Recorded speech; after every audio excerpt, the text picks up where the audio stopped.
Our vice chair of this committee, the chairman is running a little bit late.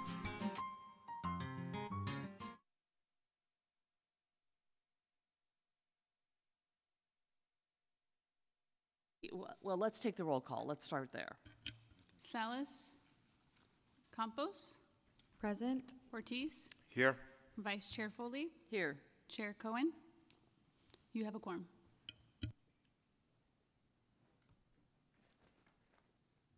Oh, he's actually in the building, so he won't be here long, or it won't take him long. First item is to review the work plan. We are dropping the regulation of oversized vehicle parking status per rules. I need a motion to approve. Second. Any discussion? If not, then all in favor, or we need to vote. Thank you. Okay, moving on to the committee reports. I had a personal request that we move Vision Zero first so that I can be here for present. Because this meeting time was changed, I'm backed up with another appointment at 10:30, and it's very important that I hear the Vision Zero presentation, particularly since this is the first time that we've had this presentation since it's been Vision Zero's been folded into this committee. So I don't know that I need a motion to modify the agenda. I think I can just move to the item and call it ahead. Okay, and I see they're already in the box, ready for that. So this is the Vision Zero Action Plan Status Report, and John, why don't you kick us off? Sure. Thank you, Vice Chair. As always, safety is our first priority, so it's good to be put at number one. Good morning, Vice Chair and committee members. I'm John Risto, Director of the Department of Transportation, and we're really pleased to be able the opportunity to present the Vision Zero Traffic Safety Status Report. With me today is Jim Bittner, Division Manager in our Traffic Safety Division, Sergeant Moja, Police Department, in the back row, and Jordan Moldo. First time we were able to have the representative from the Bicycle and Pedestrian Advisory Committee. So in February, as you mentioned, we adopted the 2025 Vision Zero Action Plan with current staffing and resources, and we're strategizing efforts across 5 priority areas. We're going to talk about all that today. I'll turn the presentation over to Jim Bittner to walk through the presentation. Thank you. Thanks, John. Good morning, Transportation and Environment Committee members. I'm Jim Bittner, Acting Division Manager at the Traffic Safety Division, overseeing the Vision Zero, the Quick Build, School Safety, Neighborhood Traffic Management, and Walk and Roll programs. Thank you for the opportunity to present the latest Vision Zero Traffic Safety Status Report. Next. Oh, duh. You gave it to me.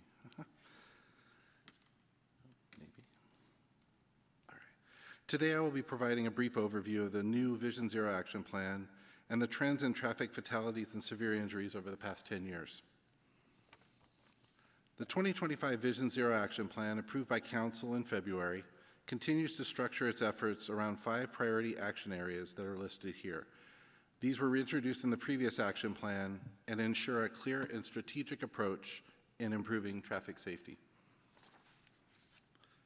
The near-term priorities utilizing existing staffing and resources will focus on improving data accessibility, enhancing collaboration, and supporting safety efforts through structured before and after studies and streamlining processes to create user-friendly, public-facing dashboards available in multiple languages, collaborate with other jurisdictions on data sharing. For example, we are proactively working with the City of Santa Clara's new Vision Zero program, as well as the Federal Rail Administration on this effort to ensure that all traffic collisions are incorporated into the city, including shared jurisdictions. Provide timely reporting of findings from before and after quick build corridor project evaluations, lower speed limits through engineering and traffic surveys where appropriate, collaborate with the police department to partially automate and streamline the crash data entry process, which helps optimize staff resources and minimize data errors. implement the automated enforcement programs with speed, safety, and red light running cameras. When we refer to the term KSI, this means all traffic crashes that resulted in people being killed or seriously injured. But as we talk about these numbers, I want to take a moment to acknowledge that they're more than just simple data points. Each number represents human beings, our neighbors, our loved ones, and that's really what drives our vital work forward. Over the past decade, traffic fatalities have fluctuated, peaking at 65 in 2022 before declining last year and the year before. KSI incidents peaked during the COVID pandemic, particularly in 2020 and 2021, before slowly declining last year. Both fatal and KSI crashes are now at the lowest point since 2017. People walking and biking remain disproportionately affected. In the last 10 years, crashes involving pedestrians and bicyclists made up about 11% of all crashes, but 42% of KSI. Pedestrian KSI peaked at 85 in 2019, but dropped sharply during the 2020 stay-at-home period. Rose again in 2021 and has declined to 67 in 2024. Bicyclist KSI has stayed relatively steady with 36 reported last year. COVID-19 disrupted travel patterns and behaviors, contributing to year-over-year fluctuations in crash data. While pedestrian KSI declined in 2020, total KSI increased, driven largely by more speeding on emptier roads. Speed-related KSI peaked at 79 in 2020 and declined to 58 in 2024. Red light running KSI has stayed relatively stable, dropping from 35 in 2021 to 26 last year. So I'm going to go over this timeline. It has a lot of information on it, so please be patient because I really want to make sure it's understood. In 2024, we launched a new before and after evaluation program to assess the effectiveness of our quick build corridor projects. As shown in the timeline here, the before and after evaluation takes into account a behavior adjustment period, data entry, and evaluation, as well as a period to implement any needed modifications at the 1-year mark. Starting from left to right, the quick build projects are installed. Then we pause 3 months to allow road users to adjust to the roadway changes. After that, we start evaluating traffic conditions over a 12-month period, which will encapsulate our 1-year project evaluation. After several months of data analysis, we then determine if any further modifications are needed. If those alterations are needed, these will be designed and implemented within 6 months. After another adjustment period, we'll repeat the data collection and analyze it for a 2-year evaluation. By conducting 1-year evaluations, we can identify potential roadway modifications, while 2-year evaluations measure longer-term roadway conditions. We plan to complete 4 studies annually, and we have completed 1-year evaluations on Center Road and Hillsdale Avenue. We're currently working on 1-year evaluations for Kirtner Avenue and Saratoga Avenue, as well as 2-year evaluations for Center Road and Hillsdale Avenue. Now I'll highlight some key accomplishments from this fiscal year.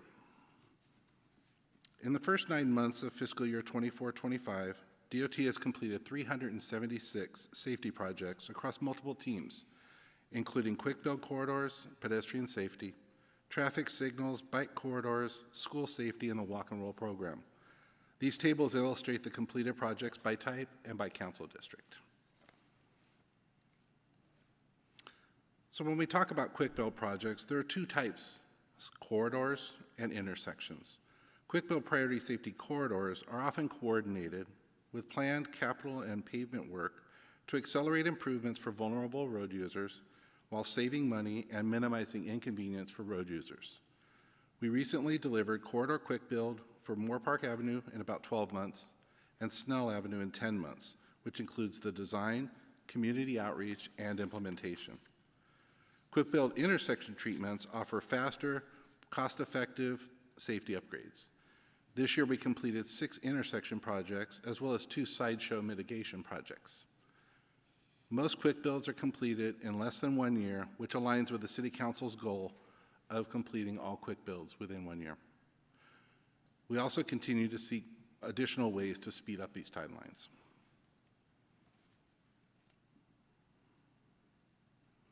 Here's an example of some of the quick builds at the intersection.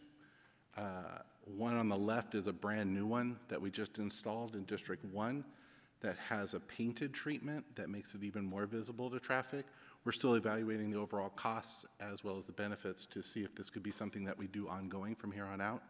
The one on the right is in Council District 6 at Lincoln in Minnesota, where we put pylons and thermoplastic paint on a corner to tighten up the corner that enhances pedestrian safety right at the corner of an elementary school.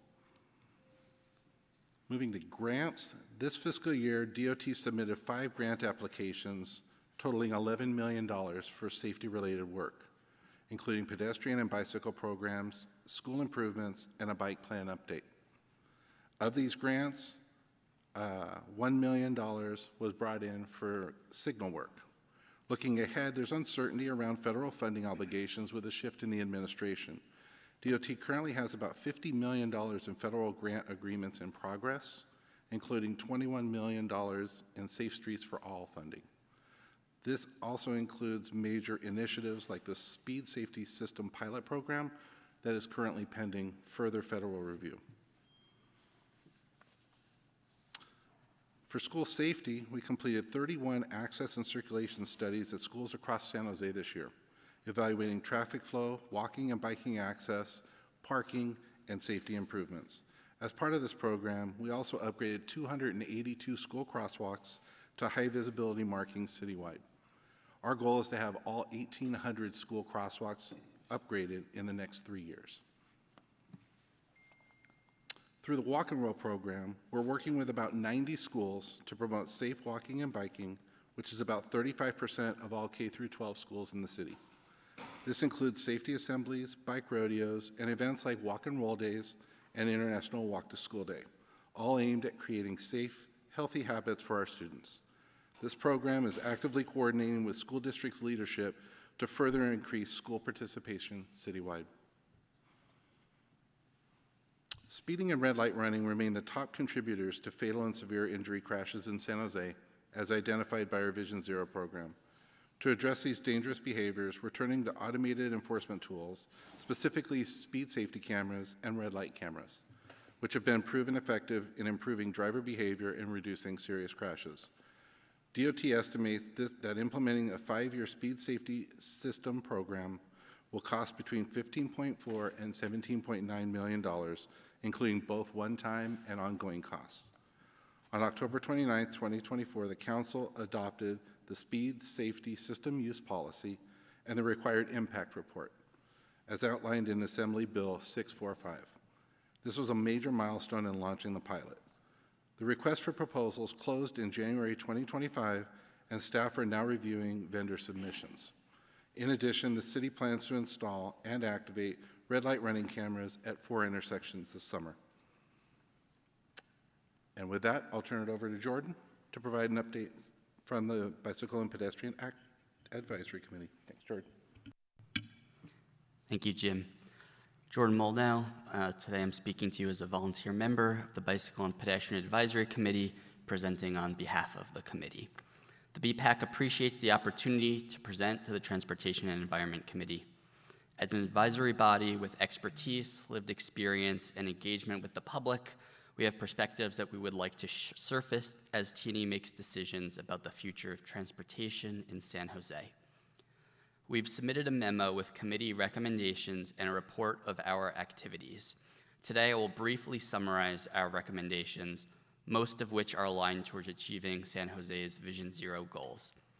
And since we know that traffic violence disproportionately impacts residents in our equity priority communities, solving Vision Zero is also aligned towards San Jose's equity goals. To start, here are 3 not yet completed policies from the Council-adopted Better Bike Plan 2025 that the BPAC wishes to emphasize. 1, along bikeway corridors that lack physical protection, lower speed limits and design speeds to 25 miles per hour or lower. 2, adjust mode priority in design to achieve the walking and bicycling first city called for in Envision San Jose 2040.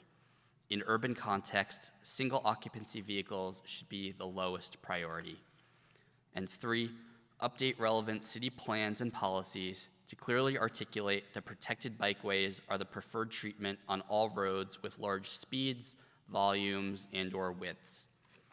We also have our own recommendation for implementation of the council-adopted 2025 Vision Zero Action Plan. Every pavement maintenance and capital project provides a once-in-a-generation opportunity to leverage costs, drive mode shift, and save lives. As such, BPAC recommends that the city revise its complete streets design standards and guidelines to incorporate the safe systems approach and incorporate the latest best-in-class standards for roadway design from various state and national design organizations. Finally, we have some recommendations that go beyond council-adopted plans and policies. Increased funding for the school safety program, design infrastructure to be safely used by youth, such as elementary school-age children walking and biking to school, and also by seniors. Create a safe routes to school map for every school and better incorporate school safety into an update of the city's bike plan. Address organized bicycle theft, similar to the efforts for catalytic converter theft. Reconfigure signalized intersections to allow crosswalk activation after a light has already turned green, similar to DOT's deployment of leading pedestrian intervals. And finally, please enforce that the city's waste haulers do not place collection bins into bike lanes after they have completed collection. This concludes our recommendations. On behalf of the BPAC, I'd really like to thank the committee for inviting us for our first ever presentation, and we're looking forward to our next opportunity to present to this committee. I'm available for questions, and now back to Jim. All right, thank you, Jordan. And now we'll open up for any questions. All right, well, thank you, and I apologize for being late. I had written 9:30 on my calendar, so I'm glad I was close by when I found out it was not 9:30. Thank you, team, for the update. I'm going to ask if we have any members of the public first. No public comment? Okay, then we're going to start with committee comments. Councilmember Ortiz. Thank you so much, Chair. First off, I just want to start out by thanking staff and Jordan for their commitment to public safety, especially in our most vulnerable equity priority neighborhoods. It's definitely a priority for me given the district that I represent and how many of those, I would say, Vision Zero corridors that are within District 5. I think when we think about the individuals the city should be protecting, our youth, our seniors, individuals who are going to and from work. All of those should be really bread and butter of our efforts here. And so this is definitely a project and effort that I support, and I just want to thank you. I also want to just thank the work of DOT, who've been prioritizing my district lately. We met with community regarding unhoused vehicles in the district, and it was definitely a tense meeting, so I want to thank Arian for being there. Also, John, Director, you were there this past week for our traffic safety cameras meeting, and that was a good conversation. So I want to thank you guys for prioritizing outreach in my district. I especially want to elevate the quick build projects around schools. I think actually the majority of this committee are former school board members, right? And I think we really understand how parents, who've come to us and have shared that they're nervous about having their kids walk to school, right? And it's sad that, one of the major concerns is traffic safety, and if, their kids are going to be safe to and from the school, especially at our K through 8 school programs. I wanted to ask if we could bring up the map of the various different, I think it was the quick build school projects.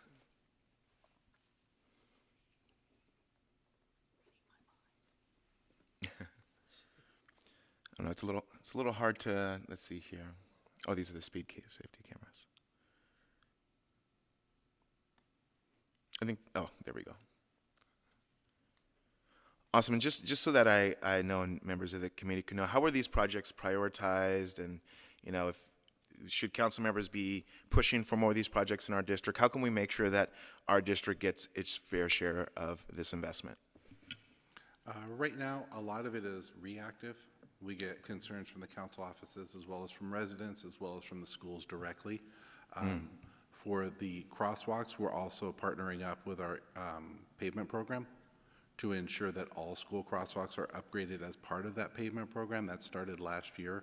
It was never done before the program. So that is a huge collaboration effort that has led to several hundred more crosswalks upgraded citywide, including a lot of major roadways. But every existing school crosswalk we're really aiming to have done within the next 3 years across the entire city. As far as the access and circulation studies, that is definitely request driven.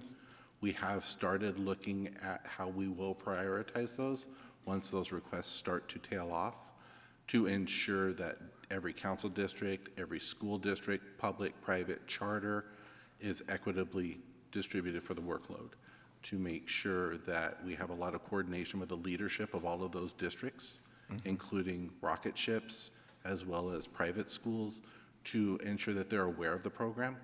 Some don't have concerns. Some have, like a lot of private schools, just have a lot of drivers and they do it on site. They're able to staff earlier in the day because they're just a totally different animal. But with the schools that have more walking, that's really where we want to prioritize it the most, because that's where the most risk is. I was just good if I could just add a little bit of history and context of this. This program is we're about 2 years into it. Council asked us a couple of years ago to actually start a focused school safety program following a unfortunate fatality over on the west side. So we're intending to actually get to all 260 schools. We're doing a roughly 30 to 35 each year. In other words, working with that school to actually identify what improvements we would want to do around that school. And that's what Jim was talking about. Intentions get to everyone.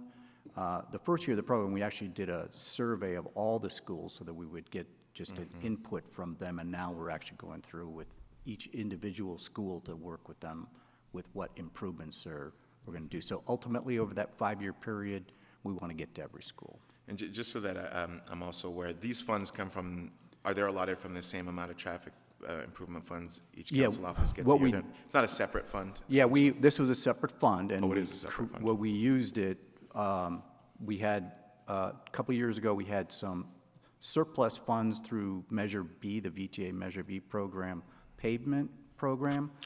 The fact that we've achieved a 70-plus PCI rating, pavement condition index, that allowed us to flex pavement money to be used for traffic safety. If we hadn't gotten to that level, we wouldn't be able to use those. So what we did was confirm with VTA that we could actually flex some of those funds. We built this school safety program using those funds, and that's what we have for it right now. I don't know if maybe I have an untrained eye. I'm not really seeing too many projects in my district. Is that because I should be pushing on you guys more to have more? Or are there some? I know we've done some around, Rocket Ship Jackson. We just did a new crosswalk. Is there a reason why I'm not? Do I need to be advocating more for my district, or? No, this is only where the high visibility crosswalks have been installed by the school safety program. It does not include all of the pavement ones that have gone in, or where all of previous efforts from pavement, from developments, from our neighborhood traffic management program. It gets really, really busy very quickly to start seeing the dots fill the entire map. We do look at equity to ensure it's more representative. Where the access and circulation studies tends to be where there's more walkers. That tends to be in District 5, District 7, District 3. That's where I was going to go, yeah. But that's where that request driven comes in. We get some from the council offices. We get a lot from the schools directly. They're the eyes and ears. They're the experts. They're there every day. So when we hear the concerns, very high likelihood that there's big problems out there that we want to make sure that we're addressing. So one of the things, when John mentioned that survey, we surveyed every K through 12 school, public, private, charter, about 260 schools total. We got 80% response rate. And we were able to ask, please explain what the problems are, parking, circulation, pedestrian safety, what kind of violations are happening, those types of things, to really hear from those experts in the field. They're the eyes and ears to help us realize what schools need more of that input. You take it tongue in cheek though, because some of the schools are so busy they couldn't respond. or they're busy enough that they put just the basic things and didn't give the Or they're details. closing schools, True. like in Alum Rock. And that's another thing that we're partnering up with Berryessa, Franklin McKinley, Alum Rock.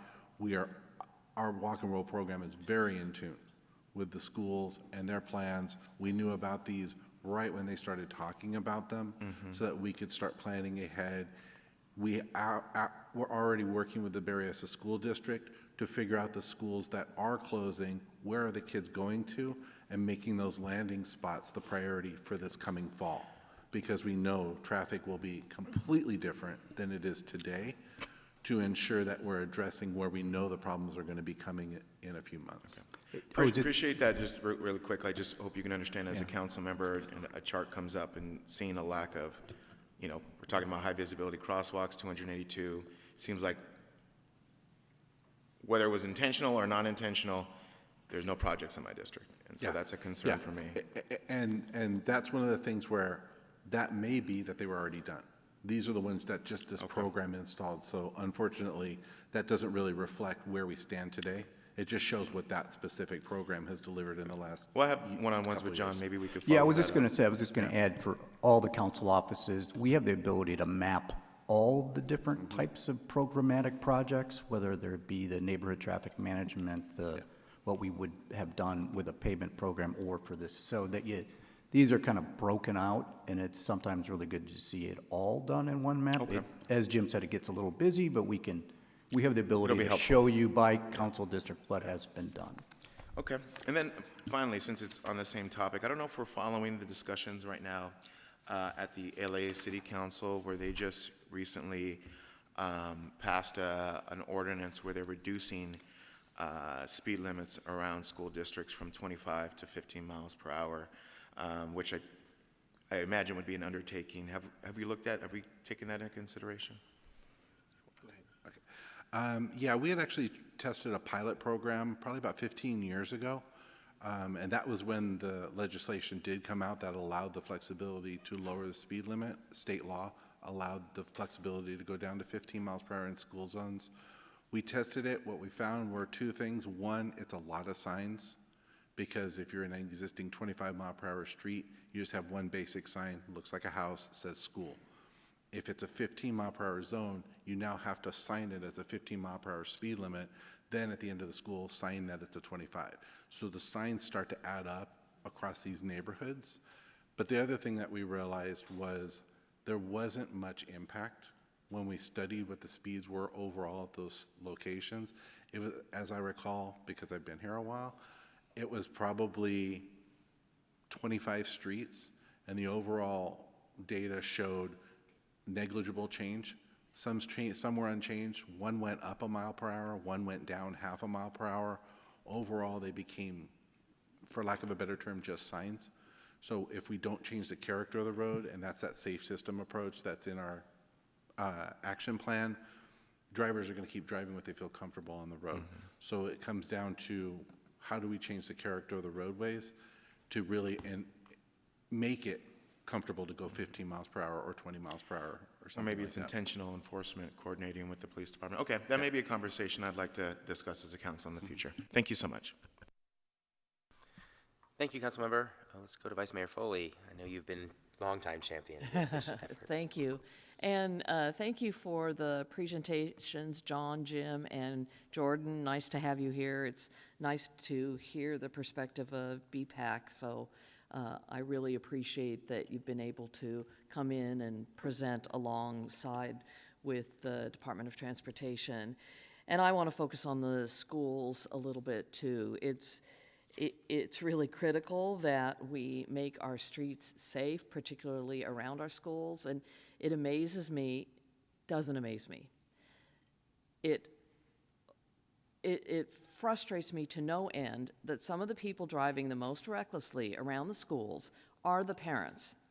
They're parking illegally, they're speeding around the stop signs. We have enhanced crosswalks wherever we could pay to, we used a lot of our funds to pay for that in the council through our PSR funds. But still, people are speeding through stop signs and then complaining that the police aren't out there enough to enforce traffic signals, and or stop signs, and it's the parents most of the time. So I agree with the efforts to enhance the crosswalks at our schools. Many of our schools are at intersections, so what crosswalks, how are you determining where you're going to be putting the enhancement? And is the enhancement the picture that you showed us? Is that what you're doing? You're not doing activated crosswalks or anything like that. That's extra. That's beyond what your scope is. Yeah, the Measure B funding is very limited in what we can use it for. The access and circulation studies really looks at the parking on site as well as out on the street to make sure that the congestion is addressed as best it can based on the facilities. The crosswalks is specifically called out for enhancements, and it's paint only. Okay.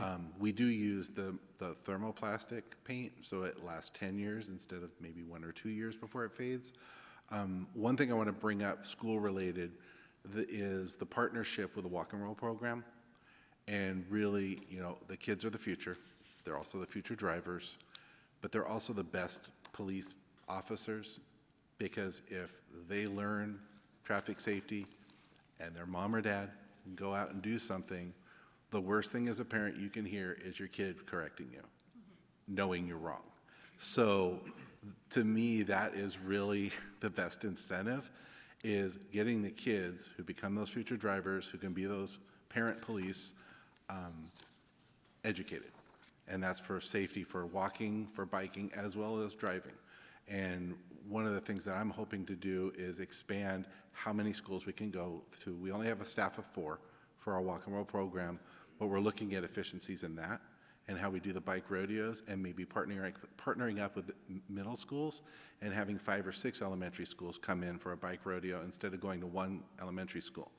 And we can get this to be a community effort, get volunteers, make it into a bigger event, but also looking at how we do the safety assemblies. Can we expand how we do that? Can we get more staff? All of those opportunities to me are exciting, because I think there's a lot of opportunity in really expanding this program that I think has had big impacts at and around the schools. Critical mass is another term that's really big.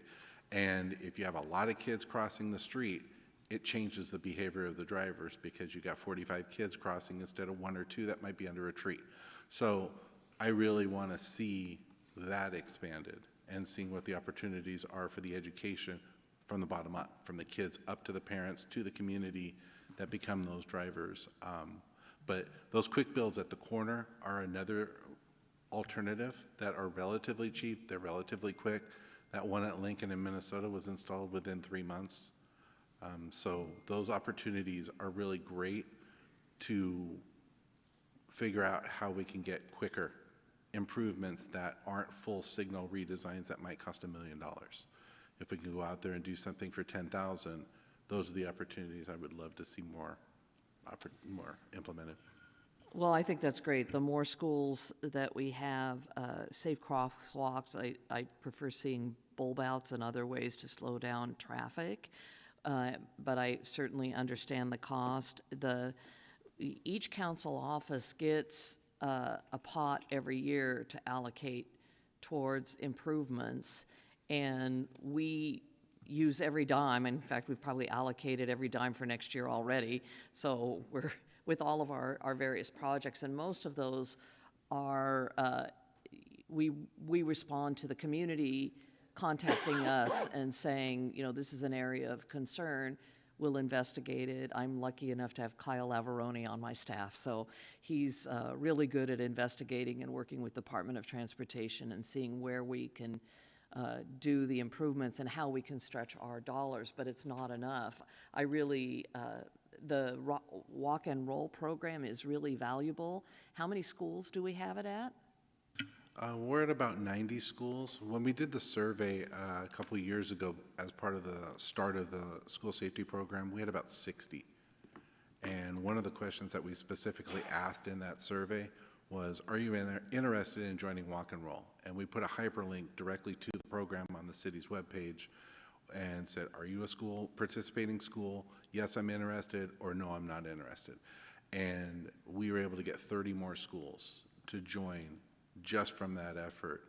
And that is another priority that we're looking at coordinating with the school superintendents as part of the School City Collaborative to look for ways to get district-wide participation. And we have a couple superintendents that are very competitive that really want to get all of their schools participating. So that's always great when you can get them kind of nudging the schools forward.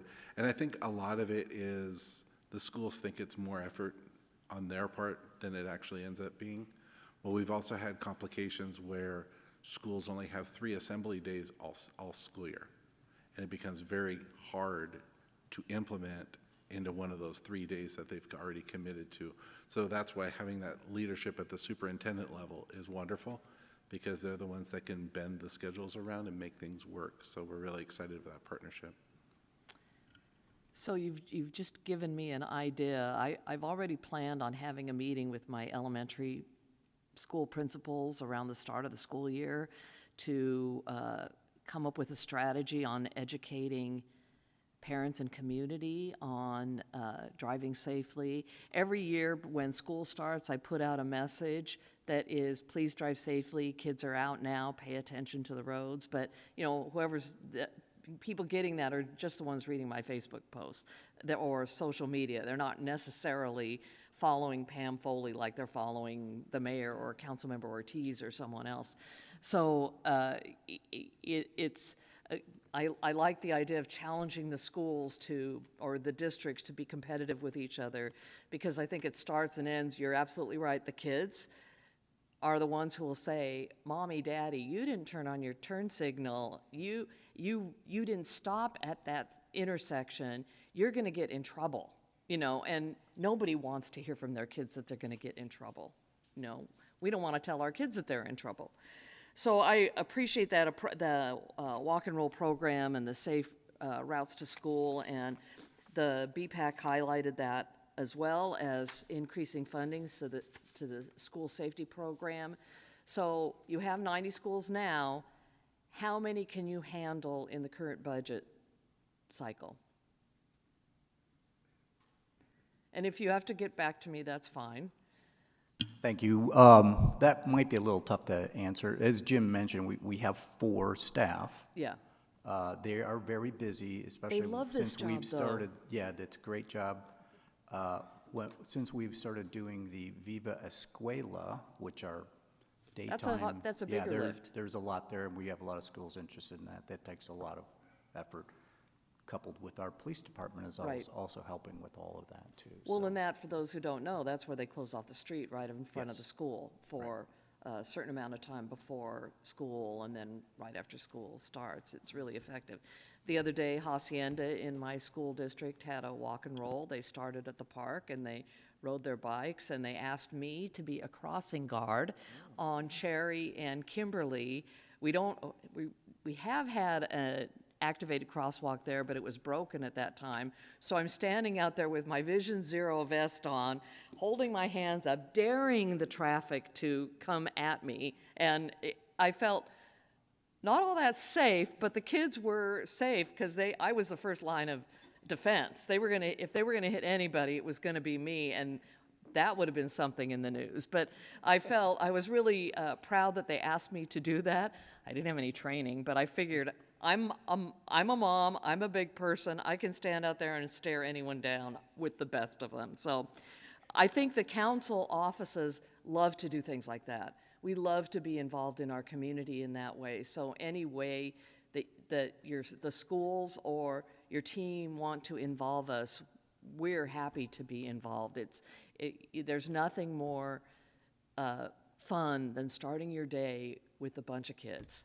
It truly is. So I'll leave that with that. I really am grateful of the joint presentation today, and I'm going to be at BPAC tonight for a little bit, but I just think this format really works. And Jim, as you were centering us on Vision Zero and that these deaths are human beings, I was reminded that every Vision Zero meeting, we would start reading the names of people pedestrians who had been killed on our streets between the last meeting and the new meeting. So I felt a little sad that I didn't have that list today.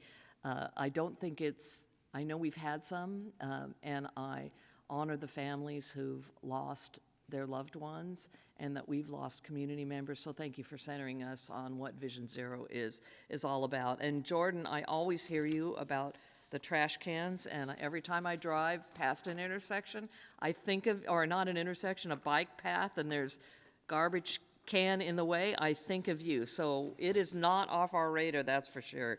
And thank you for your priorities. I really appreciate the report. Thank you, Chair. And I assume you would like to make a motion to accept the report. I absolutely would like to make a motion to accept the report.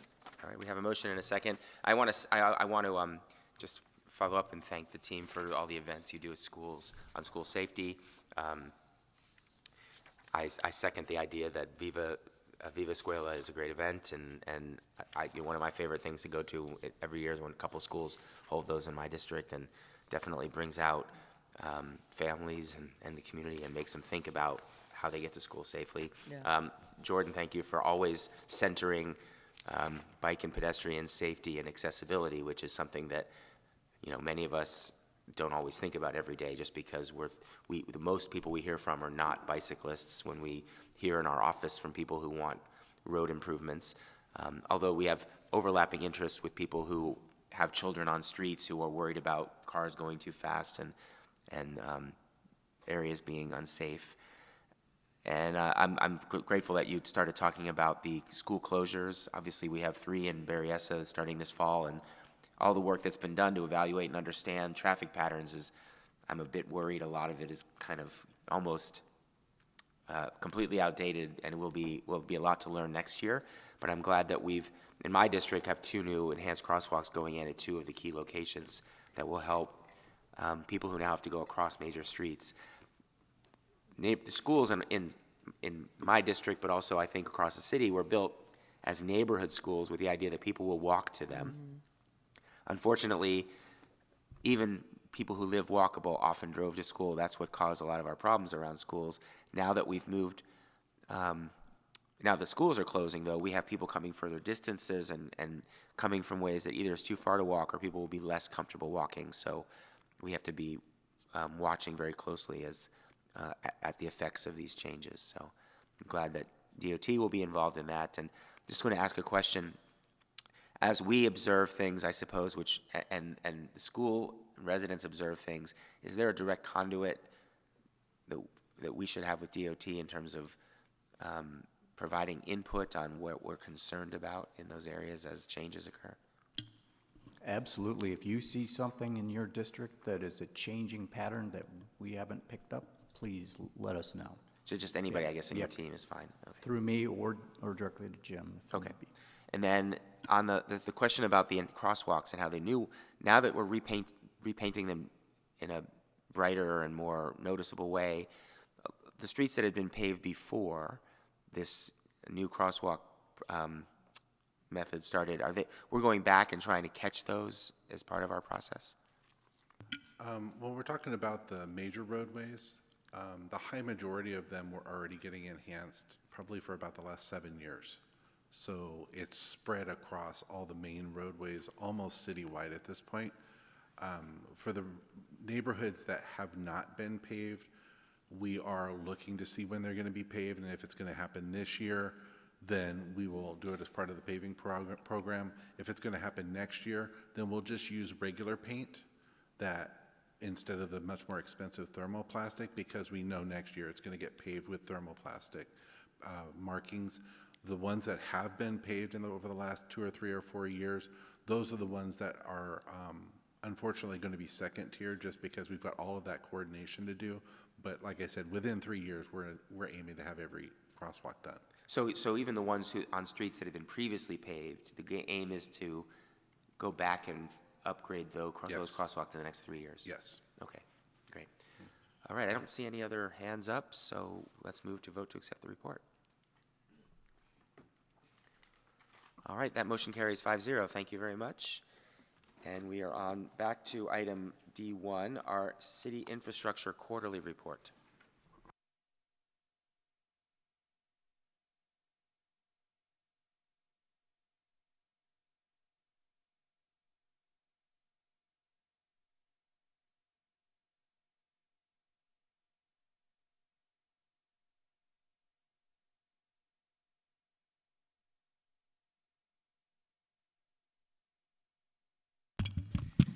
Good afternoon, Transportation and Environment Committee and members of the public.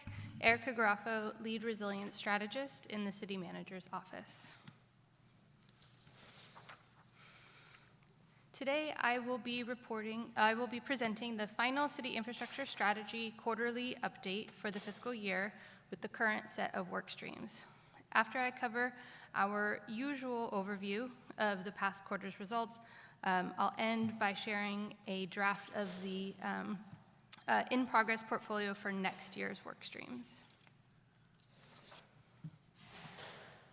As is our practice, each quarter, the workstream drivers and their respective departments develop their committed key results for each initiative in the City Infrastructure Strategy. At the end of the quarter, we evaluate each workstream on completing their planned key results, and we assign an overall rating of green, yellow, or red. In the third quarter of this fiscal year, 12 workstreams finished green, 6 were yellow, and 1 was red. Today, I'll discuss in detail a few of the key work streams on the City Infrastructure Strategy, and we'll also highlight progress made to date, including touching on the 1 red work stream. The Climate Smart Plan, as a reminder, guides San Jose's efforts to reduce greenhouse gas emissions across the city. The team has completed the updated Climate Smart document, draft, graphics, and layout. However, stakeholder engagement for the Climate Smart Plan update was projected to be completed in Q3, but has not yet begun. It is expected to begin in May this month, following the release of the public draft. And the draft of the City Council memo is also delayed, with the council date now pushed to fall of this year to accommodate extensive input from city departments. The team expects to return to T&E in October of 2025 with the next update. In partnership with PG&E, the city has been advancing initiatives to support electrification, streamlined permitting, and enhanced energy infrastructure. A cooperation agreement was brought to council on March 4th, and the basis for an implementation agreement for North San Jose and Downtown San Jose was presented at the special council meeting on March 21st. The city and PG&E are actively negotiating the implementation agreement with a goal to execute before the end of June. Efforts to explore San Jose zone electrification opportunities, including identifying potential SB 1221 pilot sites, were completed, and the partnership pilot for the programmatic permit expansion and the development of a shared dashboard has been implemented. As a reminder, the city holds a stormwater permit to ensure compliance with the state and federal Clean Water Act regulations aimed at protecting water quality and maintaining storm sewer systems and healthy creeks and rivers. In alignment with these requirements, the city provided a 6-month direct discharge progress update to the Water Board in January, which has been completed and approved, yay. Additionally, the memorandum of agreement with Valley Water for in-channel creek cleanup efforts has been finalized, supporting ongoing efforts to reduce pollution and improve local waterways. You can find the full slate of individual key results for each of these work streams in this item's accompanying memo. The completion status for each of the quarter 3 key results are in Appendix A, and the in progress, those that we're working on right now, key results are in Appendix B.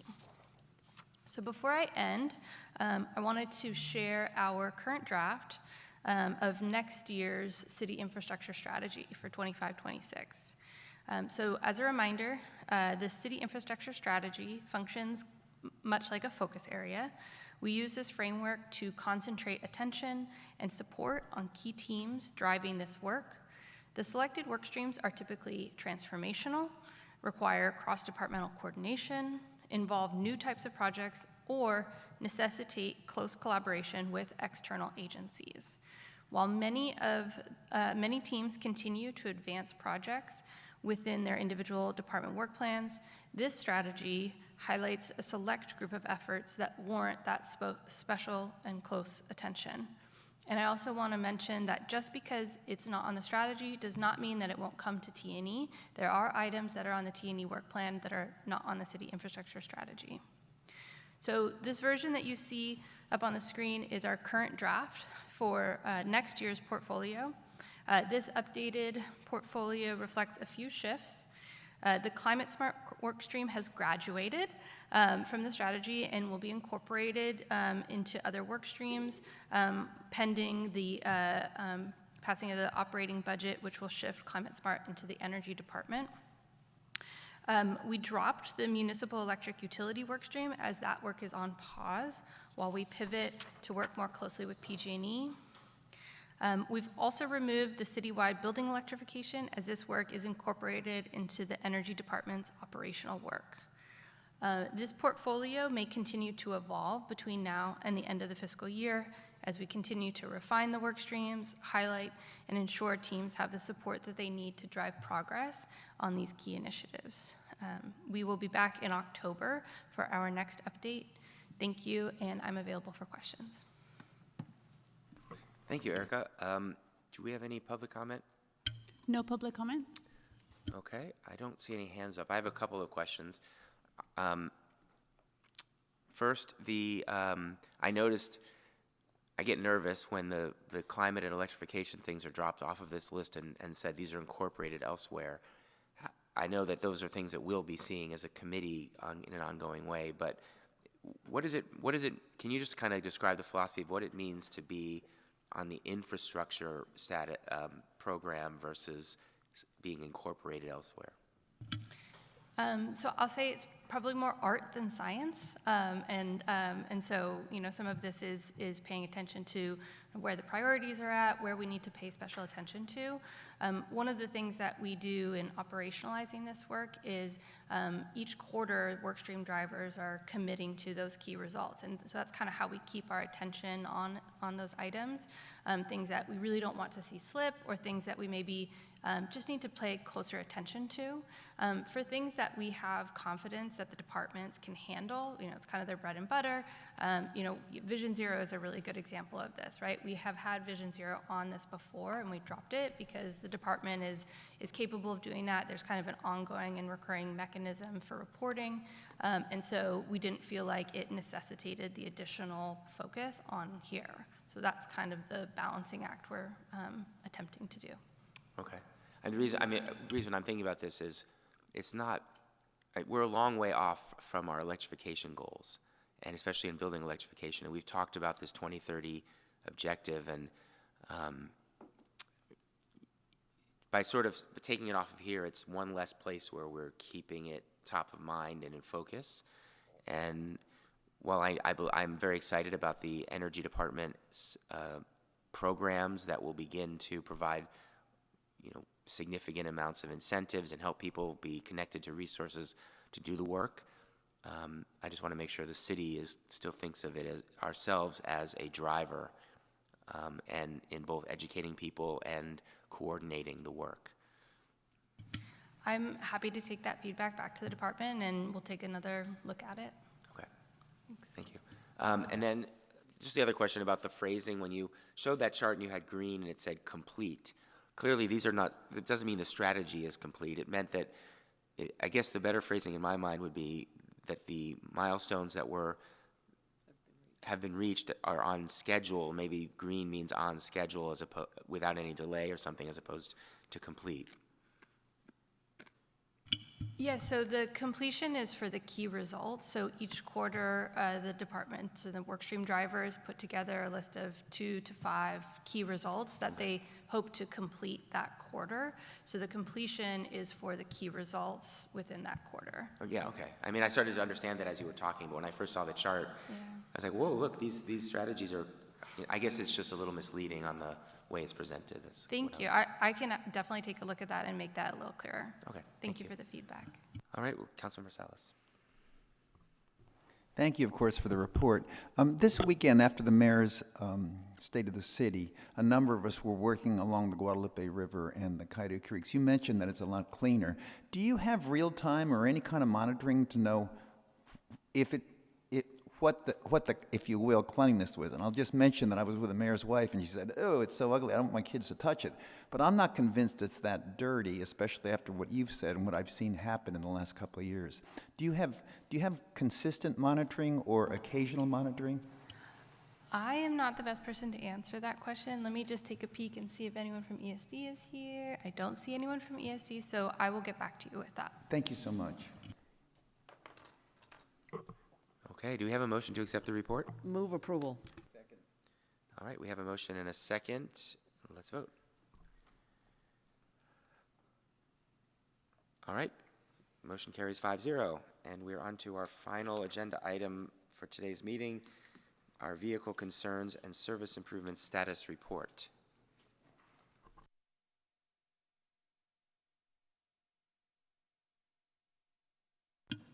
While the team gets down here, just let me get started with introductions.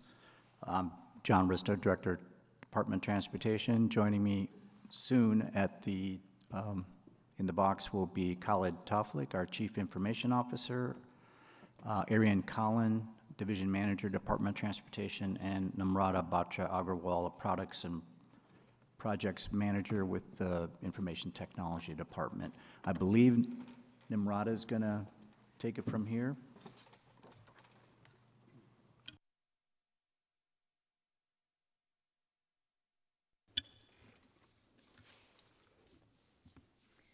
Thank you, John.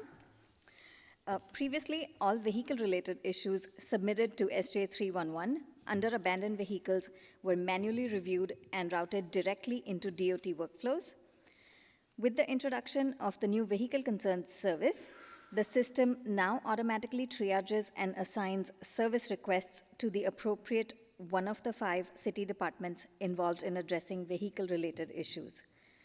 This update simplifies the process for residents, eliminating the need for them to understand or navigate complex internal workflows to get help from the right team. This slide shows how the community uses the SJ 311 application to report vehicle-related concerns. Once a service request is submitted, it is sent to the triage hub, which reviews and routes it to the appropriate city department. That department then investigates the issue and sends updates back to the triage hub. Based on user-provided information, the triage hub now checks for duplicate service requests at the time of submission. If an open case exists for the same license plate and location, users are prompted to follow the existing case for updates, eliminating duplicate efforts for investigation teams. During the first 3 quarters this year, it has successfully prevented 2,232 duplicate submissions. To improve operational efficiency, the system also flags vehicles that have already been investigated and complied with warning notices, pausing further investigations for 60 days if they are reported at the same location. In addition, the triage engine automatically checks submitted license plates against the stolen vehicle database and routes any matches to SJPD. During the first 3 quarters of the current fiscal, 186 stolen vehicles were identified and referred to SJPD. The triage hub also allows for seamless transfer of service requests between departments, with 1,565 requests transferred in the first 3 quarters of the current fiscal. Overall, the hub enhances transparency and ensures alignment across departments by enabling end-to-end tracking of each report. I'm going to hand it off to Arian next to walk us through the next few slides. Thank you, Namrata. Through the first 3 quarters of fiscal year 24-25, the Vehicle Concern System has received 28,453 reports from the public, which have been triaged and directed to teams across 5 city departments. Of these reports, 81%, just over 23,000, were routed to the Department of Transportation under the abandoned vehicle, extended parking, or illegal parking programs, each featuring its own workflow, response timeline, outcomes, and customer satisfaction ratings. It is worth noting that the illegal parking reports, which can range from reports of vehicles parked in red zones, blocking fire hydrants, vehicles encroaching on bike lanes or near crosswalks, do not result in an on-demand deployment of parking compliance teams. Rather, the information is aggregated and analyzed to enhance our parking officer deployments. DOT has used the over 5,000 illegal parking reports to identify 21 areas with concentrated reports of illegal parking to deploy teams during days or times which were not previously heavily patrolled, with the goals of encouraging changes in parking behavior. DOT continues to monitor illegal parking reports and make operational adjustments as resources allow. Finally, teams in Housing, Beautify SJ, Police, and Code receive reports to address various issues. Housing addresses lived-in vehicles. Beautify SJ handles vehicles related to trash and biowaste cleanup. Police deals with reports of crime and stolen vehicles, and the Code team manages private property concerns. Next slide. The previously low customer satisfaction scores for the abandoned vehicle service on SJ 311 were a key factor in prompting a reevaluation of how vehicle-related concerns are addressed in the city of San Jose. We've seen a significant improvement in customer feedback over the past 4 quarters. When we include neutral responses, the percentage of non-negative feedback rises to an average of 70%, highlighting a broader trend of growing customer satisfaction with the redesigned service experience. Next slide. This slide highlights the data across the top 3 most requested services under SJ 311 Vehicle Concerns programs. First is the Abandoned Vehicle Program, which takes in public reports of vehicles exhibiting specific characteristics, such as missing or shattered windows, on jacks or blocks, missing wheels and tires, and inoperable vehicles as defined by the California Vehicle Code, and are investigated as potentially abandoned vehicles, which resulted in 3,059 reports. Additionally, DOT parking compliance officers initiated 5,949 abandoned vehicle investigations during citywide proactive patrols. Through the first 3 quarters of this fiscal year, DOT investigated and closed out 98% of vehicle abatement cases, resulting in the towing of 1,810 vehicles, equating to a 21% tow rate. The bottom left chart highlights the efficiency of the abandoned vehicle program, which sees the majority of cases closed in 10 or fewer days. Next is the Extended Parking Stay Enforcement, or EPS program, which was originally developed and resourced as a pilot to investigate up to 10,000 annual reports of vehicles being stored on public streets for extended periods, parked for at least 10 days. Through the first 9 months of this fiscal year, the EPS program has received over 14,000 reports and is on pace to receive over 19,000 reports this fiscal year. Through March, EPS investigations have resulted in the issuance of 897 parking citations and the towing of only 18 vehicles. These outcomes demonstrate that most vehicle owners move their vehicles independently or are responsive to warning notices. The overall low tow enforcement rate of vehicles investigated through EPS program is less than 1% and much lower than the tow rate of the abandoned vehicle programs, 21%. The ongoing volume of EPS service requests outpaces resources, resulting in turnaround timelines that extend beyond the 21-day closeout goal, which is illustrated in the lower middle chart. As service request volumes continue to trend upward, it is expected that timelines may continue to be impacted. Finally, Housing has received 3,245 reports of lived-in vehicles, closed out roughly 45% of those reports, and provided outreach to 331 occupants of lived-in vehicles, where teams connect with residents, offer basic hygiene supplies, snacks, and personalized resource referrals based on individual needs. On September 5th, 2024, ITD launched the new Vehicle Concerns Dashboard, a tool designed for both council offices and the public to better understand vehicle-related service activity, team workloads, and outcomes. Our enhanced approach to measuring customer satisfaction emphasizes outcomes, timeliness, and communication, providing more actionable insights. It also distinguishes between single department and multi-department responses to help improve coordination and responsiveness. The dashboard offers a comprehensive view of service request volumes, status, outcomes, and customer satisfaction. It includes breakdowns by request type, average resolution times, and satisfaction scores, all filterable by date, program, and council district. Users can hover over any metric for more detailed information. On page 2 of the dashboard, you'll find the Vehicle Concerns Outcomes map. Users can enter a location in the search bar at the top, and the map will display outcomes of vehicle-related service requests in that area. DOT's Parking Compliance Unit focuses on addressing congregations of oversized and lived-in vehicles parked on city streets through the recently launched Oversized and Lived-in Vehicle Enforcement, or OLIVE program. The OLIVE program was established to mitigate the environmental and safety concerns associated with such vehicles parked on city streets, with the goal of addressing the top 30 impacted sites in fiscal year 24-25 and expanding to 50 sites in future years. The OLIVE program follows a standardized timeline where temporary tow-away signage is posted 1 week prior to enforcement. Vehicle inventories are conducted and occupants are engaged with information on city services and notified of enforcement and cleanup timelines. Enforcement begins and the tow-away zone is maintained for approximately 30 days.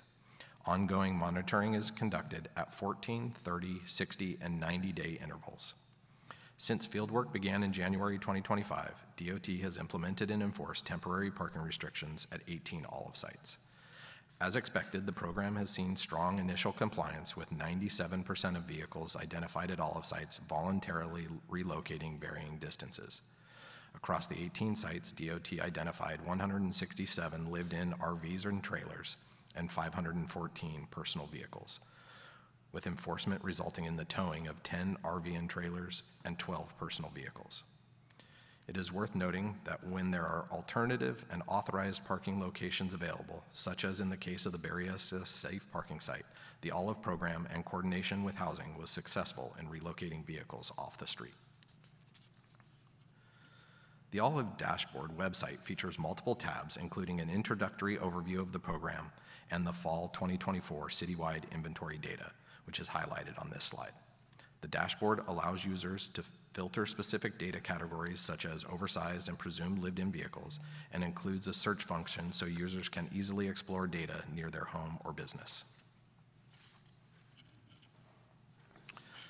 The final tab of the OLIVE dashboard features an interactive map displaying each OLIVE site marked by status from scheduled to complete. Users can view detailed timelines for each site, including when temporary tow-away signage was posted and when parking restrictions are scheduled to begin and end. For sites that have entered the enforcement phase, the map also includes before and after photos, providing visual context on the impact of the program. DOT is in the process of finalizing work to publish additional data on the OLIVE dashboard, including data on individual OLIVE site inventory and enforcement outcomes. The SJ311 Vehicle Concern Program and its supporting systems have transitioned from development to ongoing program operations. As shown on this timeline, the OLIVE program officially launched in January 2025. We anticipate completing our second citywide inventory and analysis by June of 2025, which will identify the first 25 OLIVE sites for fiscal year 25-26. A mid-year inventory and analysis is planned for completion in December of 2025 to inform the selection of the remaining 25 OLIVE sites for the second half of the fiscal year. And this concludes our presentation, and we are available for questions.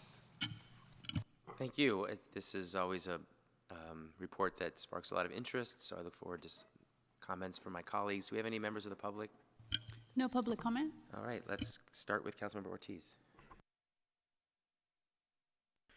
Thank you, Chair. I also want to thank staff for their diligent work on this topic, which I know is a concern for many of our council offices as well as our constituents. And I acknowledge that in many cases, these can be moving targets, literally, because they have wheels. So I acknowledge that it is a tough issue that's facing the state of California, and not any sort of indication that, it's a San Jose issue solely.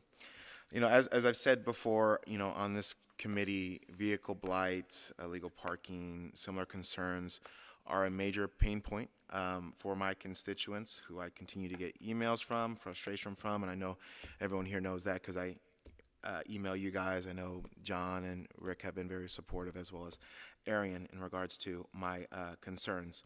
And I know that, many individuals feel that we have a 72-hour parking rule and they feel like it's not being enforced. I know it is in some cases, and others, when it comes to cars that meet some of these categories, the 72-hour parking rule isn't necessarily enforced, which is somewhat confusing to residents who essentially don't have a trained eye to some of these issues. The other thing is accounting for the longer timelines for the extended parking stay program.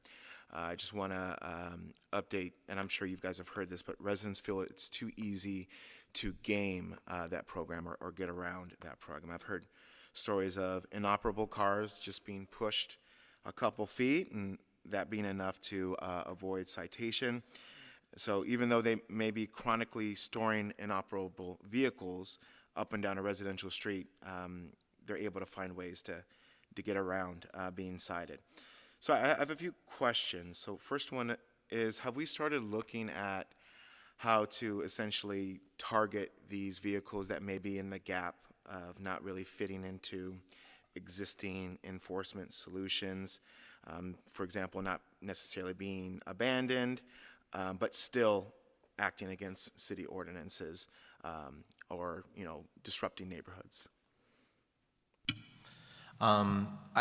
I think a lot of that is being captured in MBA 4 that was released as a part of this budget process, which really expands around a lot of these programs to bring additional staff into the parking compliance unit to address things like expired registration and vehicle storage outside of the 30 or 50 Olive sites. So really kind of targeting the congregations of vehicles within the Olive program outside of the selected sites based on the data, but then also the expired registration, which I think crosses a large gambit of vehicles that are problematic across the city. Thank you. I was just going to add the one slide that we do break down the different types of programs that we're dealing with, so that the abandoned vehicle are usually the ones that are visibly problematic. They may be attracting blight. They may just not be a vehicle that is operable. Those are the ones that we're actually trying to focus on.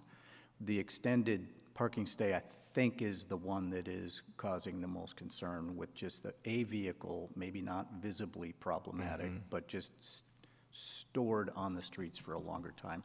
And you can see that we get far more than any other program in terms of the way we broke these out in terms of requests to investigate. What we've found, though, is that it's not very efficient to go and keep investigating those, because we've only found that it's a less than a 1% tow rate, meaning, as Arian pointed out, that those are usually vehicles that people are paying attention to and or using, and when we go out there and make an investigation in the field, they move. So that's where some of that, and it could be that someone is just pushing them. We can't tell by visibly looking at that, in that case, whether or not that vehicle is inoperable. So yes, people can be gaming that 72-hour. This is the most inefficient part of our program. And it's also the toughest for us. So when we broke these programs down so that we could actually address some of the more problematic, visibly problematic cars, these are, so admittedly, it is the toughest program for us to do.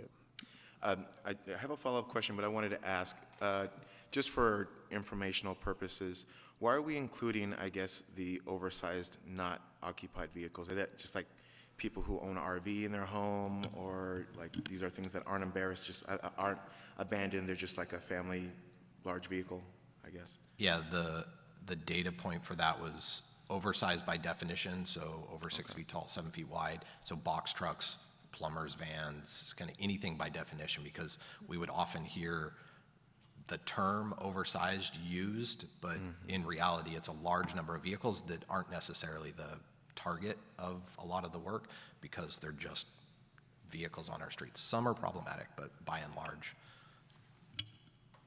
Okay. Would that include, like in my district, I know in San Antonio, there's like some big rigs that are always packed there, Yes. parked there. Is that essentially including Correct, that? yeah. So when we did our inventory, we tried to account for any vehicle that met the definition. That makes sense then. That does make sense. And then following up in regards to, I guess, trying to find out ways in which we could hire more staff or identify more strategies that may cost more to address those gaps. And I know you mentioned MBA4.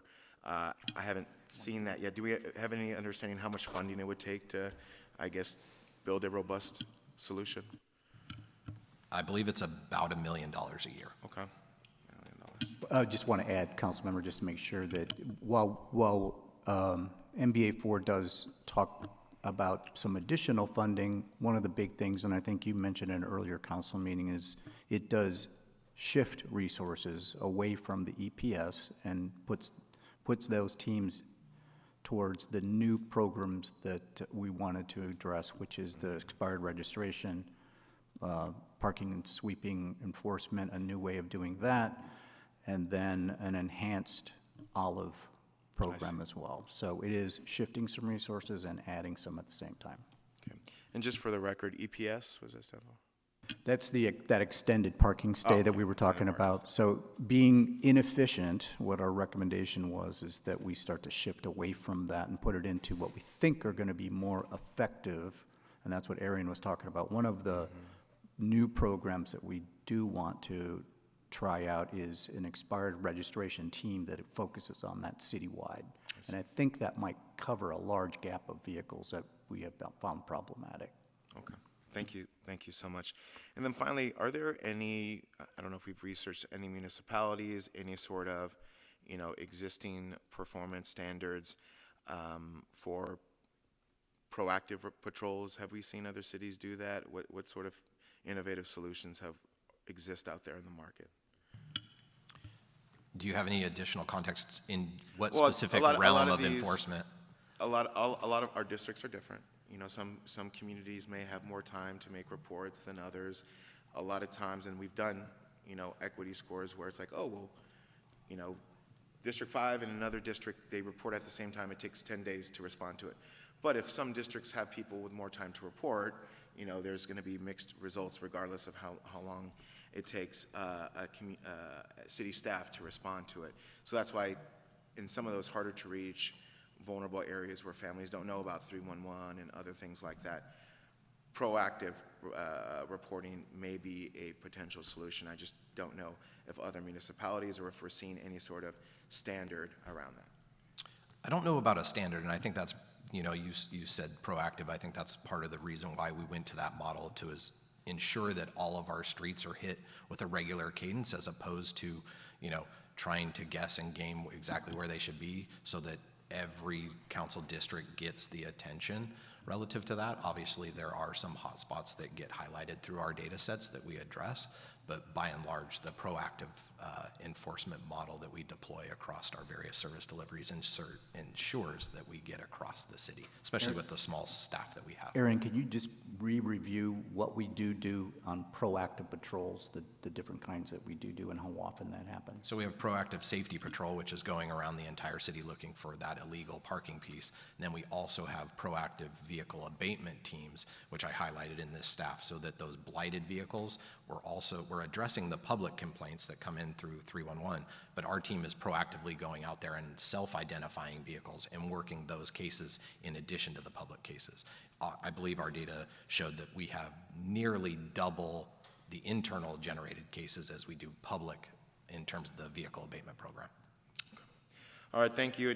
Just, as I mentioned, of course, residents of my district have concerns, but I do want to acknowledge that over the last couple of months, my collaboration with your department has been successful. We have been successful in providing relief to multiple neighborhoods in District 5, so I just want to thank you for those efforts. Thank you.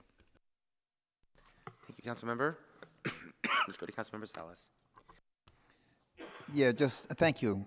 I know how hard you're working. I know how frustrating it is. It is much more frustrating for us. That's all we get is calls. And I wanted to mention on slide 6 and 7, you had on the bottom a quote about how responsive, maybe it was 7 and 8, but the quote was, "Oh, you moved the vehicle in one day. That's great." That's the kind of thing that I think my constituents just roll their eyes.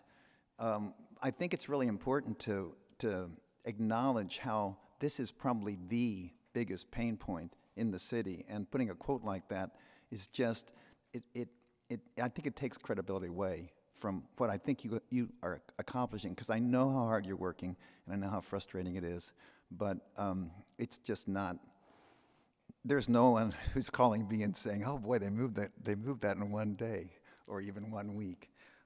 Along those lines, I do want to tell you another issue I have is I meet with constituents, and they're asking me for signs to put up that says no overnight parking. But right now, I can tell you after the one of the Olive programs, everybody relocated to, I think it's 28th Street, but I go there and there's signs that say no overnight parking right next to all of those vans. And so again, I know the frustration you have in trying to do anything about that, but it's almost like you should take the signs down, because people go and say, and I have to tell my constituents who are asking for signs, it's not going to do any good. They're just ignored and no one does anything about it. So again, I don't know how you can really deal with it practically, but it's a real frustration when, on the one hand, I've got the constituents asking for signs, and I tell them it's not going to do any good. Then the other ones I have who have all these RVs where it says, an official city sign, no overnight parking, and it doesn't matter. So you can comment on that, John. You and I have talked about Yes. it. Again, I respect the struggles, but Yeah, I if you think don't the mind council commenting. member, I think the problem there is that those no oversized vehicles we can cite them, but with that sign, we can't tow them. So we run into that quite a bit, is that quite often those citations are ignored. What we're trying to do with the Olive program, we built a new program with towable signs that are put out there, so we can actually enforce that. And then some of the new programs that we want to apply, if MBA 4 is approved, will be more aggressive enforcement and towable offenses for those vehicles. So it'll help. We're not going to solve every situation. 28th Street's a special one. We have some other things planned this month to start to address some of those. And as Arian mentioned, we're starting to do the inventory for the next round of abatement for oversized lived-in vehicles, and that is on our rate. 28th Street is definitely on our radar for that. We've got some other things we have planned on 28th to address that parking that physically will not allow those vehicles to fit in the roadway. So we could talk more about that. Thank you, greatly appreciated. Again, I just wanted to bring it up because I know you are working on it, but it is just a horrific pain point, and I do worry about our city, our constituents. It appears as if we're not doing anything. You know what it's like. You deal with it. The other thing, abandoned vehicles versus lived-in vehicles. I can think of one particular, but there's a number of them in my district. When you close out, investigation closed because you say, or the system says it's a lived-in vehicle. But is there any way, like there's a number of them that I've been to myself, and there's absolutely no way anybody can live in. They are filled with garbage to the top, but then the tag says investigation closed because it's lived in. And I'm just wondering if you have an ability to work with Beautify or whoever that says, no, this really isn't lived in. Is there any? So again, tough programs. We've tried to categorize some of these so that we can break them down and address them differently. So in Nimrata's presentation, we talked about how the distribution of reports go to the different departments, and some of those just one-off lived-in vehicle may go to housing department. They're just going to engage that person and see if they can move or offer some other housing assistance, perhaps. Some of the other lived-in vehicles are, again, one-off that are not being picked up currently by the Olive program, where we purposely focus on clusters of those larger encampment areas. Olive is going through that process right now. Again, going back to MBA 4, one of the enhanced programs we want to do is to help or supplement Olive with a more specialized and a proactive and reactive program that's going to go after those either vehicles that have moved out of the Olive sites or the one-off type vehicles that we get complaints on. So we're going to have the large Olive program that's going to work its way through big clusters, and then we're going to potentially, if MBA 4 is approved, have another team that's going to address the smaller 1 or 2 vehicle sites if we get that approved. So will it get every one of them? No. Right. But it'll give us another resource that we can be more proactive, putting together with Olive and then this other more specialized group that's going to do that. It's not going to solve every one of the vehicles, though, but it will be better. I understand. Thank you. Also, you mentioned peripherally, but illegal dumping. There's a couple of sites in my district where I think the people are just getting used to Beautify picking up their dumping, and that becomes a kind of repetitive. Do you ever have any undercover? And I have a number of constituents that says, "Oh, I have photos, I have a video of them dumping, I have the license plate number." Is there any undercover work that can be done that we could? There's only about 3, but these spots, everyone just, okay, I can dump here. And the people at this panel don't have that kind of information, but we certainly see if either ESD or police department would be able to respond to that kind of question. Okay, so that is an ESD issue, not, okay, great. It'd be nice if you could get back to me on that. I'd really appreciate it. And then lastly, I think I'm guessing my colleague, the chair, is going to bring it up, but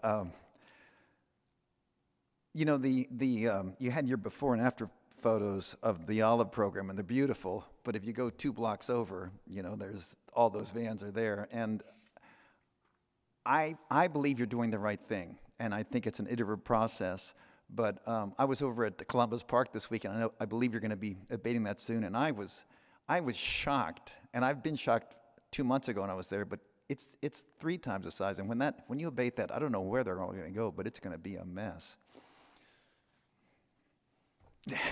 You don't have to comment. I just wanted to mention. I'm sure you're losing sleep over it too. Yeah, thank you for your observation. Yes, thanks. Yeah, I don't think that was, maybe that's rhetorical, but I think we all agree, and I guess the real question is going to be whose mess will it end up being, but we'll figure that out. All right, Councilmember Campos. Thank you, Chair, and thank you, staff, for this report. Like my colleague said, I think these are issues that we share and see in all of our districts.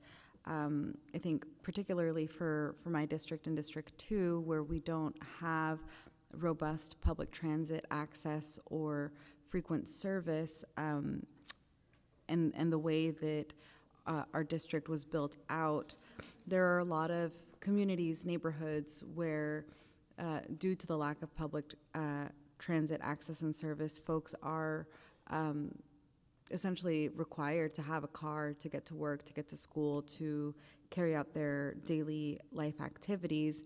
And so in our multifamily housing neighborhoods, you see residents having to resort to blocking driveways, ignoring red curbs, obstructing sidewalks. So I'm curious how the city approaches neighborhood engagement and compliance in areas where parking illegally has become normalized.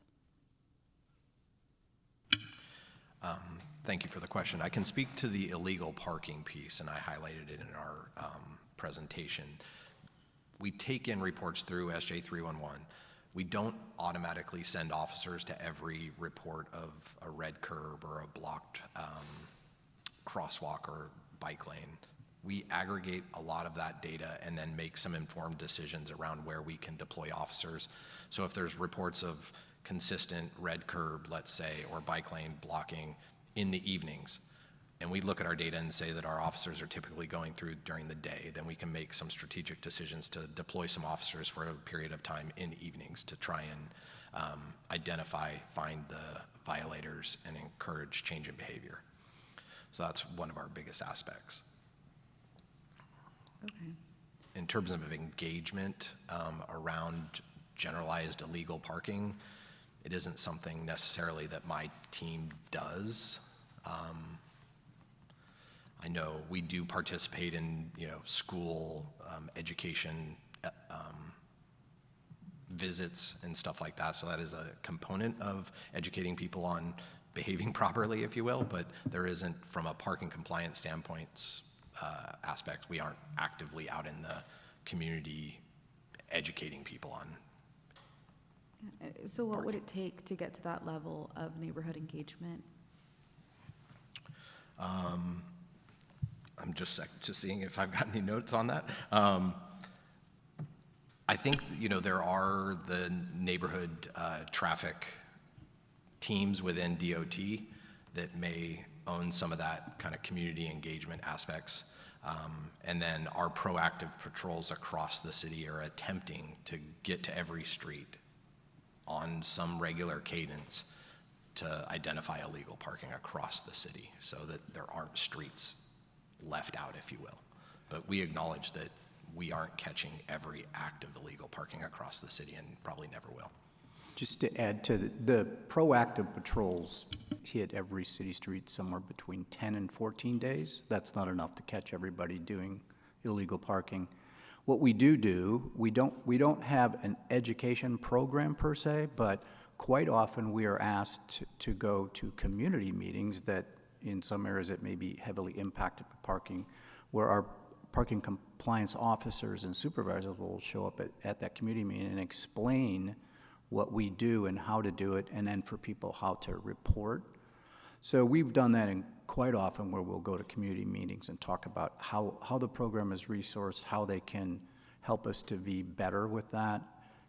So anytime that there is a community group that wants us to show up and talk about the parking program, we're all for it. We send actually officers out there to talk to them.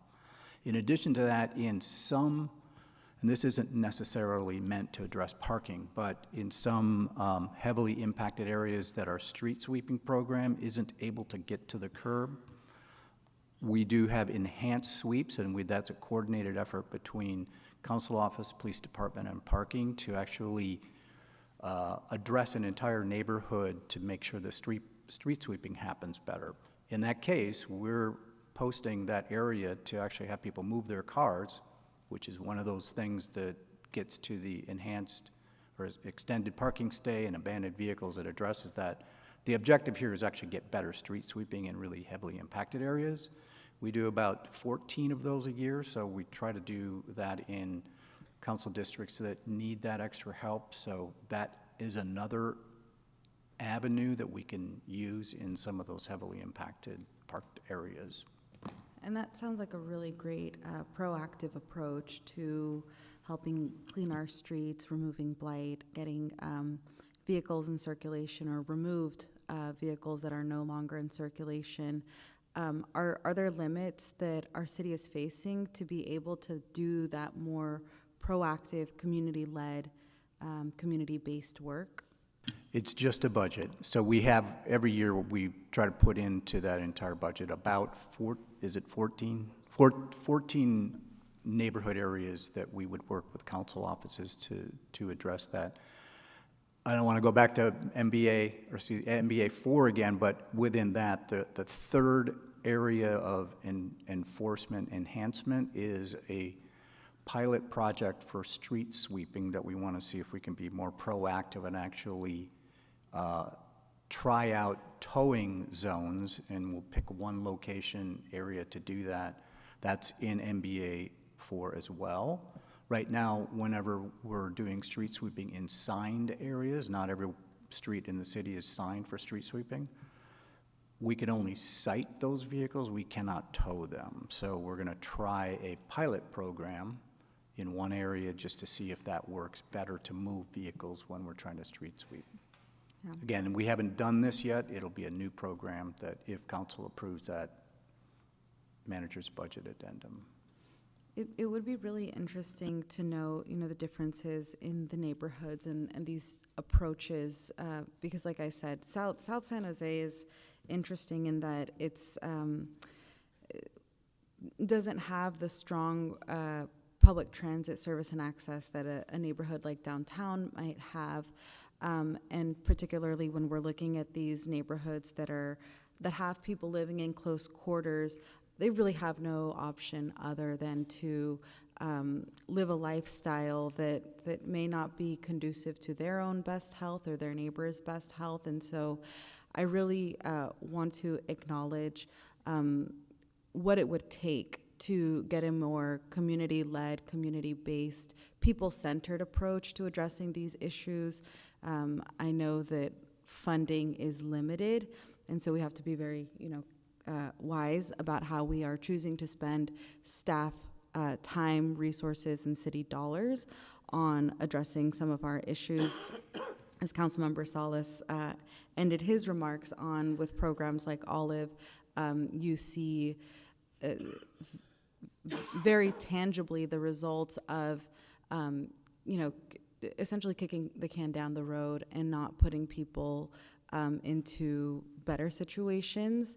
And so that I think that's the spirit of the message that I'm trying to bring here with the information brought to us today, really thinking through an equity-centered approach, what it would take to have more community-led, community-centered movement in this area. Thank you.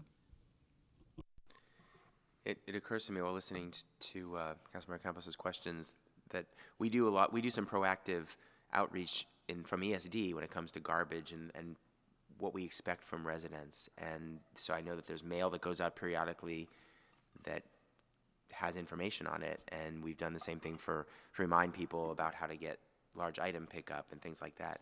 I'm wondering if there's some opportunity for us to do something like that, to mail out to residents in areas of the city that might have concerns and say, here's the policies, here's the procedures, so people are actually informed without having to look up things or just be frustrated or post on Nextdoor, right? I mean, but they actually get information, rules from the city or policies from the city. Yeah, thank you. It's really good ideas. We will definitely consider that. The way we're dealing with right now from the budget way is to do this via blogs on our website, which we try to explain how these things work. Not enough people obviously get it that way, and I think a more proactive approach is probably appropriate, especially if MBA 4 does get approved. That is more proactive versus most of our programmatic parking related things are reactive. So if that does get approved, we would definitely need to do a more proactive education, informational type activities that were suggested. So no doubt about that. Yeah, and let me just say, we've come a long way in a few years. Just starting as somebody who sat on the Smart Cities Committee, where we were talking about how do we actually improve this service delivery in this area. This is head and shoulders better than the way it was just a few years ago. So I just want to, first of all, thank you. I mean, when we see the numbers of reports, we have some real good data. We have a much higher enforcement rate. We have a higher satisfaction level. It was the lowest satisfaction rating of anything in the city was vehicle reporting. It might still be, but it's certainly much higher than it was. And so there's been a lot of improvements and a lot of thought put into this, and the fact that we've streamlined this all into one site, so it's easier for people to understand how to make a report, and they don't have to choose and then find out it's the wrong place to report it. This is a much better offering to our residents. So I want to thank you for that. The one thing that's always been front of mind for me is making sure it's clear. And whatever we do, I think people understand it better if it's clear. So when people come to me and say, oh, I reported this oversized vehicle, why didn't something happen? And I say to them, and maybe I'm wrong with my numbers now, but I think we had, is it right, about 60,000 reports per year? Pre-COVID, we actually had about 60,000 reports of vehicle-related concerns per year, and that included everything. And since then, we have again, broke these down into different categories to be able to address them differently, but yes, there was 60,000. So when I just say to people, just so you know, there's 60,000 reports coming into the city. So the city has a way of ranking them and addressing the ones that are of biggest concern. Just that information alone helps people feel better and understanding and calm down a little bit and when they feel that they're not being heard. So communication is important. Just like when people have their report, when they make a report and they're told this is a duplicate or we're closing your report but they haven't seen any action, being really clear about why is very important. And I know that there definitely is a feedback loop now that didn't used to exist, and that's definitely good. But I still wonder whether that feedback loop is clear enough, especially when there's a duplicate report, so people understand why it is that their report got canceled and somebody else's might still be open. So just making sure that the language people receive really helps them understand what's going on, I think, can go a long way. My one other question is about sort of the neighborhood oversized vehicles that are not lived-in vehicles. You know, we hear about, for example, the person who parks their RV, their recreational RV on the street. And I know there's some ordinances in the city about where you're supposed to park your RVs or your large vehicles. Can you remind me of what the rules are and what we are enforcing when we get reports? I may let Arian or Heather do that one. That gets into vehicle code and how we're able to, different ways to address oversized vehicles not lived in. We built our own program, as everyone knows, with Olive. That's kind of off the books, but there's different ways we have to deal with oversized. Yeah, I mean, there is the ability to cite oversized commercial vehicles in a residential area, not an RV, let's say. So if that's the specific target of the question, then that's kind of a different animal. Public street, public parking, they're entitled to park there. But the commercial vehicles will get complaints about semi-trucks or dump trucks or something like that. We attempt to hit those. Those are a good example of illegal parking concerns that we'll get in through our system and try to navigate that, because folks will complain they only come on evenings or weekends, and we're hitting the street weekdays. And so we can make some changes. Right, so that's the second one is people say, hey, this trucking company is parking their truck in our neighborhood, but they don't stay all day, so they're not violating the 72-hour parking rule. They take their truck, they go to work during the day with their truck, leaving their personal vehicle next in the space. Then they come back in the evening, park their truck, take their personal vehicle home, leave the truck in the neighborhood. So you're saying that if that report happens, we do cite those trucks? When we find it, we cite those trucks. It's just a matter of us with the limited staffing across 180 square miles. Because your enforcement based on reporting happens during workday, and those trucks might not be there during workday. Right, we do have teams that work 24/7. It's just the volume of individuals working in those hours isn't as many, and so we try to then target the illegal parking reports that we do get. I had heard that there was an ordinance about if you have a personal RV, it should be parked in a driveway or off-street. Is there a rule about that or not? No. Oh, there isn't, okay. I just wanted to be clear because I get that question fairly often too. All right, I will entertain a motion to accept this report. Move for approval to accept. All right, we have a motion and a second. Any other questions? If not, we'll vote. All right, the motion carries 4-0 and Foley is now absent. And we are on to open forum. Do we have any comments for open forum? No public comment? All right, seeing none, we will adjourn at 10:47 a.m. Thank you all for indulging the change in schedule. We'll be back to our normal schedule in June and then our every other month meetings next year.